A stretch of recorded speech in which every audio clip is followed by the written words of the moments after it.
Ashamaa harka fuunee akkam jirtu hordoftoota daandii barnootaa nagaan keenya lafa jirtanitti isin haa qaqqabu. Guyyaa har'aa kana barnoota afaan Oromoo jechoota gabaabaaf jechoota dheeraa kan jedhu isiniif qabannee dhufnee jirra. Sabiskiraayib, sheer, foloo gochuudhaan maatii keenya isiniif taasisan jenna. Gaafa sabiskiraayib, sheer, foloo gootanii barnoota torbanitti yeroo yerootti isiniif gadhiifamu dhufee isiniif gala waan ta'eef sabiskiraayib, sheer, foloo gochuu hin dagatinaa.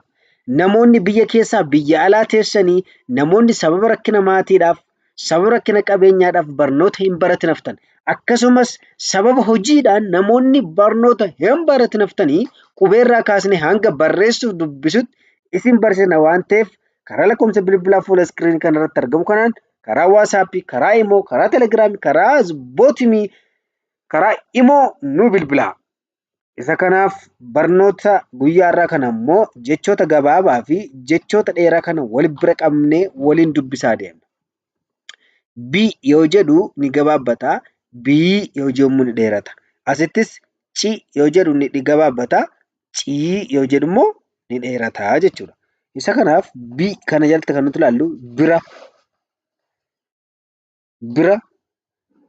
biiraa, bifa, biifee, bituu, biiroo, cilee, cimaa, ciree, ciisuu, ciigoo, ciibsuu,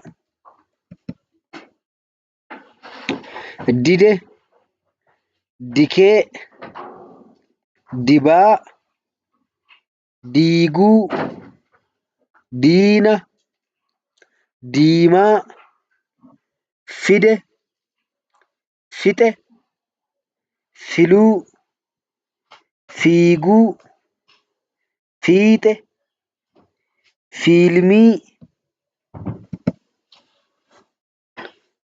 gifira, gidduu, gidiraa, giiftii, giidoo, giicuu, hima, hidha, hiriira, hiike, hiixuu, hiixachuu,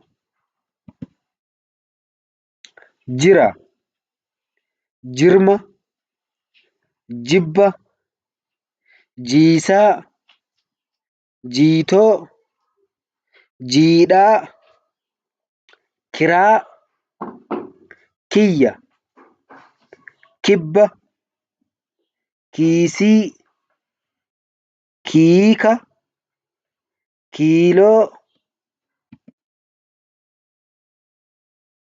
lixa, liqii, lixe, liidii, liiban, liishoo, miti, mijuu, misira, miira, miite, miixuu,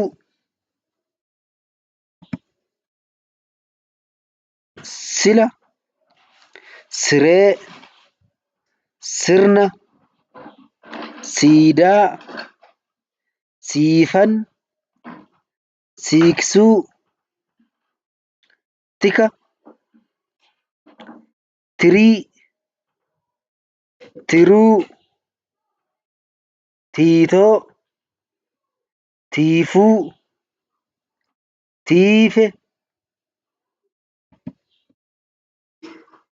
wici, wixina, wixinee, wiiggii, wiirtuu, wiixata, xiguu, xinnoo, xiyyaara, xiininxale, xiiqii, xiininxala.